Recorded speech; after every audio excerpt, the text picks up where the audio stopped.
Ni umushinga wo kubaka umuhanda wa gari ya moshi n'umuyoboro w'ibikomoka kuri peteroli uhuza u Rwanda n'ibindi bihugu by'umuryango wa Afurika y'Iburasirazuba, ushobora gusubukurwa mu ntangiriro za 2026. Perezida wa Kenya Dr William Samoei Ruto ubwo yari kumwe na Perezida Yoweri Kaguta Museveni wa Uganda bafungura uruganda rukora ibyuma mu karere ka Tororo wa 23 Ugushyingo, yavuze ko muri Mutarama 26 Kenya izatangira kubaka umuhanda wa gari ya moshi iherereye muri Naivasha.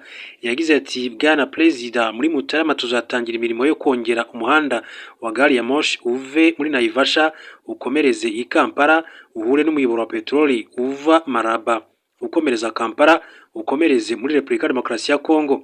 Iryo shoramari rizahuza guverinoma ebyiri, rizadufasha guteza imbere ubwikorezi mu karere kacu kugira ngo tugire imbaraga kuko dushaka ubufatanye bw'akarere. Perezida Yoweri Kaguta Museveni wa Uganda yasobanuye ko umuhanda wa gari ya moshi uzagera no mu Rwanda. Ati tuzava Kampala tujye Bwera, Kasese, hanyuma mu Rwanda, hanyuma Sudani y'Epfo. Ibiri kubera hano byerekana ko ahazaza ari heza cyane, ibyiza biri imbere. Muri Gicurasi 2024, Minisitiri w'ibikorwa remezo w'u Rwanda Dr Gasore Jimmy na bagenzi bo muri Uganda na Kenya bashyize umukono ku masezerano yo gusubukura uyu mushinga watangiye mu myaka irenga 10 ishize. Aba minisitiri bemeranyije gushyiraho uburyo buzabafasha gukurikirana ishyirwa mu bikorwa ry'uyu mushinga wafatwaga nk'uwadindiye, ku buryo imbogamizi zose zavuka zashakirwa ibisubizo hakiri kare. Uwahoze ari minisitiri ushinzwe imihanda n'ubwikorezi muri Kenya witwa Kipchumba Murkomen yagize ati turifuza gufatanya n'inzego z'abikorera kugira ngo twongere uyu muhanda wa gari ya moshi mu rwego kugira ngo byoroshye urujya n'uruza rw'abantu n'ibintu. Uyu mushinga wo mu muhora wa ruguru wiyongera ku wundi mugari uhuza ibihugu by'umuryango wa Afurika y'Iburasirazuba umaze igihe kirekire, aho byateganyijwe ko umuhanda wa gari ya moshi uzava muri Tanzania ukomereze mu gihugu cy'u Rwanda. Kuri uyu muhanda uva Tanzania, u Rwanda rwamaze gushinga imambo y'aho uzanyura kuva ku mupaka wa Rusumo gukomereza ku Kicukiro muri Kigali no ku kibuga mpuzamahanga cy'indege cya Bugesera mu Rwanda. Umuyobozi ushinzwe igenamigambi muri Minisiteri y'ibikorwa remezo Emmanuel Nuwamanya tariki ya 12 Ugushyingo 2025 yatangaje ko u Rwanda rwiteguye gushyira mu bikorwa uyu mushinga kuko inyigo yabo yamaze kurangira. Yagize ati twarangije inyigo, dutegereje ko n'abaturanyi bakora uruhare rwabo hanyuma tugakomeza. Nibarangiza uruhare rwabo tukavuga ngo ubu noneho twafatiraho, icyo gihe tuzakomeza. Kubera ko ari imishinga ikorwa hagati y'abaturanyi, natwe tugomba kugendana. Kenya ifite umushinga wo kubaka umuyoboro wa peteroli uva ku cyambu cya Mombasa ku nyanja y'Abahinde ukagera i Nairobi ugakomereza mu karere ka Irdole. Nyuma yo kubyumvikanaho n'ibihugu by'abaturanyi, byateganyijwe ko uzakomereza i Kampala n'i Kigali mu gihugu cy'u Rwanda. Perezida William Ruto yabwiye bwana Museveni ko imyiteguro yo gushyirwa mu bikorwa umushinga wo kubaka umuyoboro wa peteroli uhuza ibihugu byo mu karere igeze ku rwego rwo hejuru, kuko ubu guverinoma ya Kenya n'iya Uganda zishobora gutangira gukorana kugira ngo uyihute. Ati bwana Perezida, nongere mbivuge ko ishoramari rihuriyeho ry'umuyoboro wa peteroli uva muri Erdole unyura muri Kampala ukagera ku mupaka wa RDC n'u Rwanda rigeze ku rwego rwo hejuru. Twahaye guverinoma zacu ebyiri gukorana ndetse no gushorera imari mu kwagura uyu mushinga uzafasha Afurika y'Iburasirazuba.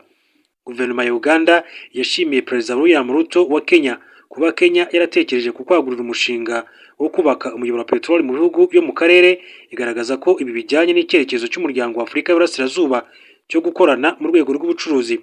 Biteganyijwe ko umuyoboro wa peteroli numara kugera ku mupaka w'u Rwanda narwo ruzakomerezaho rugeze i Kigali, n'umushinga wa miliyari 5 z'amadolari y'Amerika witezweho gukura ikiguzi ibi bihugu byishyuraga ku bwikorezi buva ku cyambu cya Mombasa mu gihugu cya Kenya.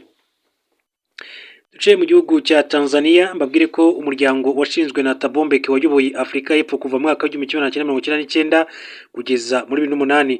Thabo Mbeki Foundation wihanganishije imiryango y'ababuriye ubuzima n'abakomerekeye mu myigaragambyo yakurikiye amatora ya perezida mu gihugu cya Tanzania ku itariki ya 29 Ukwakira 2025. Ni mu itangazo uyu muryango washyize hanze kuri iki cyumweru tariki 23 Ugushyingo 2025.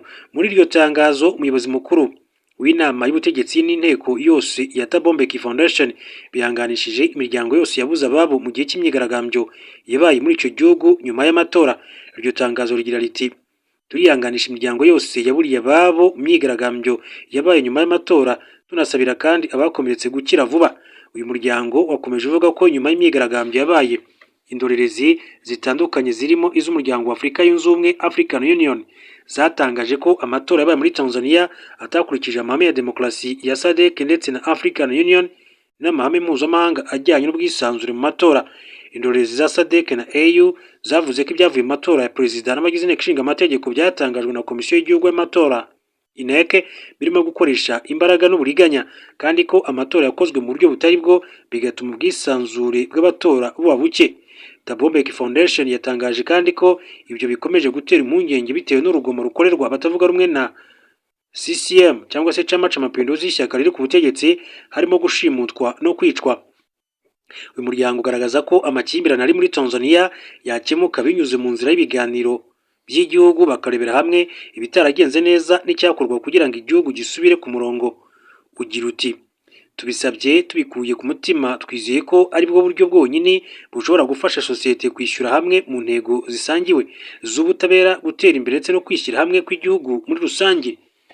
Amakuru yacu reka tuyasoreze kuri iyi nkuru, mbabwire ko ku munsi w'ejo Perezida Paul Kagame yahuye na mugenzi wa Centrafrique Faustin Archange Touadera uri mu ruzinduko rw'akazi rw'iminsi 2 mu Rwanda. Baganira ku bintu bitandukanye basanzwe rero hagati byombi bafatanyaho ndetse n'uburyo bwo kurushaho kwagura imikoranire mu nzego zitandukanye. Perezida Faustin Archange Touadera yageze i Kigali tariki 23 Ugushyingo 2025 yakirwa na Minisitiri w'Umutekano w'imbere mu gihugu Dr Vincent Biruta mbere y'uko ahura na Perezida Kagame ku mugoroba w'umunsi wa mbere w'uruzinduko rwe. Village Urugwiro yatangaje ko aba bakuru b'ibihugu bombi baganiriye ku ngingo zitandukanye zirimo ubufatanye busanzwe hagati y'ibihugu byombi, bukubiyemo ubutumwa bw'ingabo z'u Rwanda muri Centrafrique ku masezerano y'ibihugu byombi ndetse n'iziri mu butumwa bwa Loni. Ubutumwa yanyujije ku mbuga nkoranyambaga yakomeje ivuga ko abakuru b'ibihugu bombi banaganiriye ku mahirwe yo gukomeza gushimangira ubufatanye bw'impande zombi binyuze mu nzego zitandukanye zigirira inyungu abaturage ba Centrafrique n'u Rwanda. Umubano w'u Rwanda na Centrafrique si uw'ubu kuko umaze gushinga imizi mu nzego zitandukanye, by'umwihariko mu bijyanye n'umutekano. Muri 2014 nibwo ingabo z'u Rwanda zageze muri Repubulika ya Centrafrique mu bikorwa byo kubungabunga umutekano, zakoze uko zishoboye ngo zigarure ituze ry'abaturage b'iki gihugu nyuma y'intambara z'urudaca zadutse muri 2012. Ingabo z'u Rwanda zagiye gutanga umusanzu muri iki gihugu ubwo imitwe yitwaje intwaro mu majyaruguru yashyize hamwe ikarema umutwe witwa Seleka utegura kudeta, ariko birawupfubana. Zageze muri iki gihugu cyo muri Afurika yo hagati mu ntangiriro za 2014 mu butumwa bwari bw'umuryango wa Afurika yunze ubumwe MINUSCA. Nyuma y'amezi make bwarahindutse zitangira kandi kubarizwa mu butumwa bwa Loni MINUSCA, aho zuzuza inshingano zirimo kurinda abasivili, ibikoresho bya Loni, kurinda umukuru w'igihugu n'umuryango we, urugo rwe n'ibindi. Muri 2020 u Rwanda rwohereje muri Centrafrique izindi ngabo binyuze mu masezerano hagati y'ibihugu byombi. Binyuze muri amasezerano, u Rwanda rwafashije iki gihugu mu gutoza abasirikare bacyo icyiciro cya gatatu cy'abasirikare 438 ba Centrafrique batojwe n'ingabo z'u Rwanda. Cyasoje amasomo muri Werurwe 2025, yari amasomo ya gisirikare arimo yo gutahura umwanzi, ajyanye n'uburyo bwo guhangana n'abanzi bageze mu gihugu, ayo gukoresha ikarita n'indi myitozo ya gisirikare bakorera mu mashyamba n'ahandi. Muri imyaka hafi 11 hagezwe kuri byinshi cyane birenga umutekano, ahubwo bijya no mu guteza imbere ubuzima bw'abaturage, aho inzego z'umutekano z'u Rwanda zikora uko zishoboye mu kuvura abaturage bo muri iki gihugu. Muri Gashyantare 2025 u Rwanda na Repubulika ya Centrafrique binyuze muri minisiteri zabyo z'umutekano byanashyize umukono ku masezerano y'ubufatanye mu gushimangira umutekano hagati y'ibihugu byombi.